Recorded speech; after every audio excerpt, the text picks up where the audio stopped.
When people study bubbles, they focus on the peak, but the real damage often happens after. Not in the panic, but in the paralysis. The Japanese bubble teaches two distinct things. Bubbles can grow enormous without chaos or a triggering event. This was systemic. Everyone was in on it.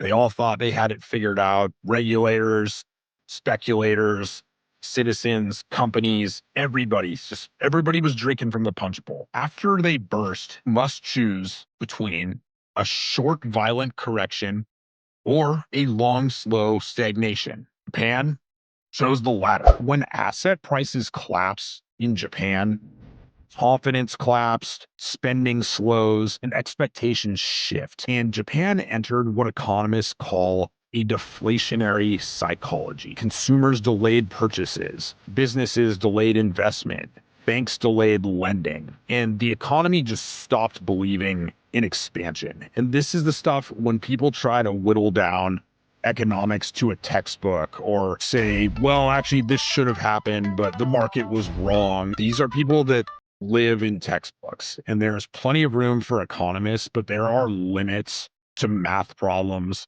and what your 12th grade econ teacher told you.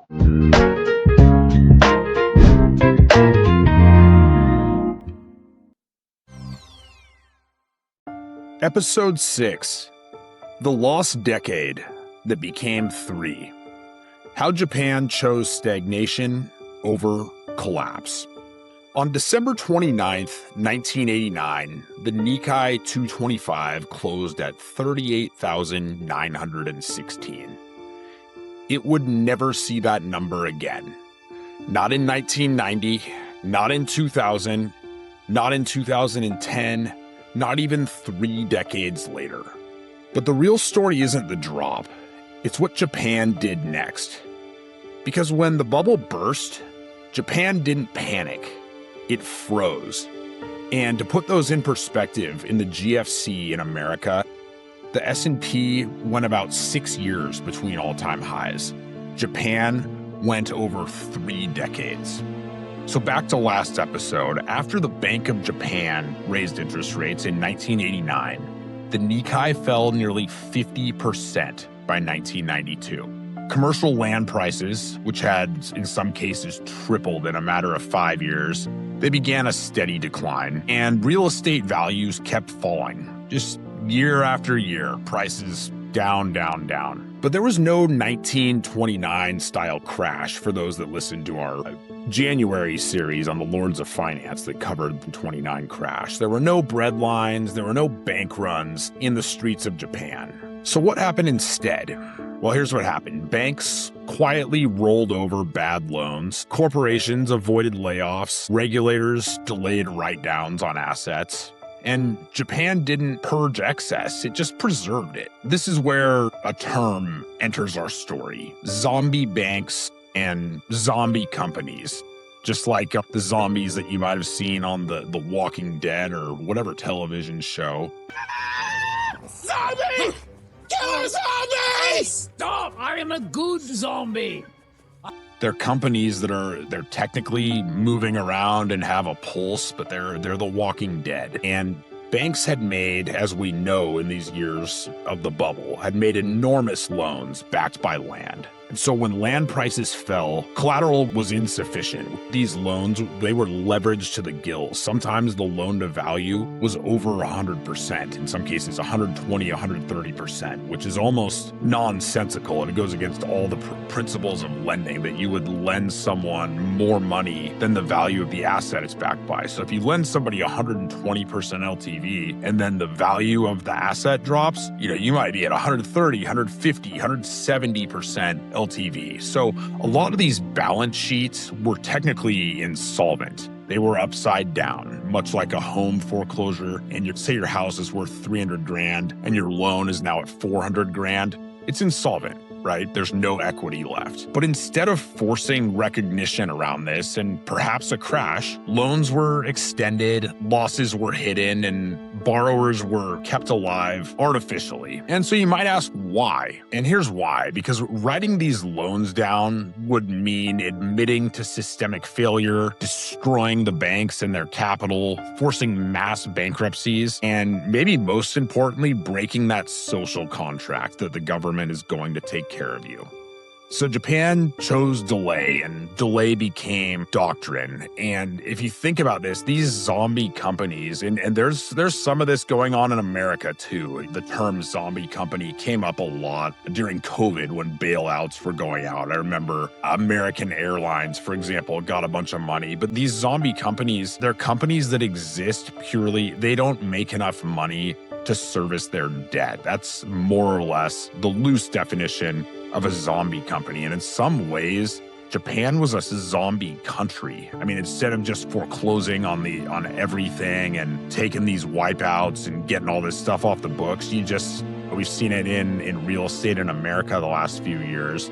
You just extend and pretend, hope things sort themselves out. These banks, they roll over these loans. They know that they're lending more money than what these assets are worth, but they made the rational decision that the alternative is for them to foreclose on everything, put massive write-downs and losses on their books. So they turn a blind eye and just say, okay, we'll just roll the loan over. Here's some more money. So in America, recessions tend to purge. At least we like to think we purge the excess from the system in recessions. In Japan, collapse felt unthinkable. And I want to be fair here. In America, we do our fair share of bailouts as well. But, in Japan, culturally, remember, lifetime employment was sacred. That's part of the social contract. Corporate shame was devastating. Somebody going out of business, it wasn't just an economics discussion. It was socially unacceptable. And public failure, right? Having the whole world see this. Go back 2 episodes to Japan Buys the World, our 4th episode in this series. Japan is on cloud 9. They're buying Pebble Beach. They're buying Rockefeller Center. They're the envy of the world. And that's all happening publicly, and they love it. They're getting to flex in front of everybody. We're Japan. This is the new way of doing economics. And the opposite's happening here. And they don't want this all to unfold in the public sphere. So that's culturally. On the political side, major banks were too interconnected to fail. Sound familiar? 2008, too big to fail. There's some of that here as well. And regulators, of course, feared panic. They didn't want bank runs and everybody rushing to sell and get their money out of the system. And then political leaders feared humiliation, because what happens when you get publicly humiliated? 1, it hurts your ego. 2, you're probably not going to get reelected again. And then economically, a full purge here would have been catastrophic in the long term. And we humans and our lizard brains and the way that we're wired, we are not wired to think about what is best in the long term. And who's especially not wired that way is politicians, because they have to get reelected every X number of years. So doing something that might be the best thing for 10 years from now is so far from their consciousness, because they got to win an election. So we kick the can down the road. And Japan here, they chose stability over a total wipeout and destruction. But here is the trade-off when you do that, because there's a case to be made that maybe avoiding a crash and a total wipeout of the system, maybe that is for the best. But there is a trade-off, and short-term stability can create long-term stagnation. Back to our 30 years of no new highs in the Nikkei. So GDP growth, which had been the envy of the world, just crazy GDP growth in Japan since World War II, it slowed dramatically. Deflation set in. There's been a ton of talk about inflation in America, and inflation is very bad, but deflation is perhaps worse. It's the opposite. It's when prices drop, economic activity slows. If you look at a chart of inflation in America, the only real period of extended deflation was following the Great Depression. So in a perfect world, right, the Fed aims for 2% inflation. But having a little extra inflation, right now we're around 3%.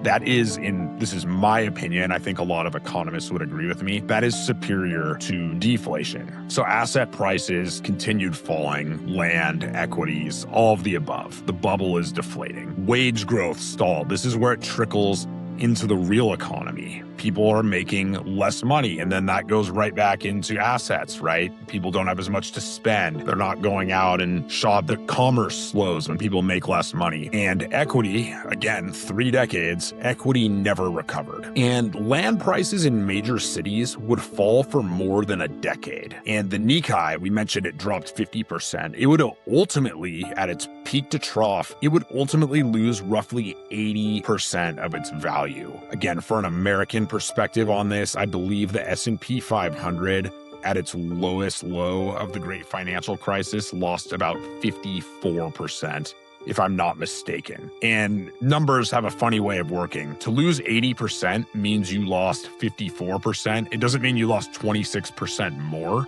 The way the numbers work, it means you actually got almost cut in half again. So you lost 54%, and then you lost another 54%, staggering how much equity was wiped out in Japan. Corporate Japan shifted from growth-oriented to debt minimizing. And companies hoarded cash, investments slowed, risk-taking disappeared, and Japan became a nation that was afraid of leverage. Now, you might look at this and say, well, that's a good thing. They learned their lesson. But the way that markets work and the way that human brains work is we overshoot in both directions. So at the top, Japan went way too far with leverage and risk-taking. But on the way down, they went way too far with zero risk-taking and zero leverage.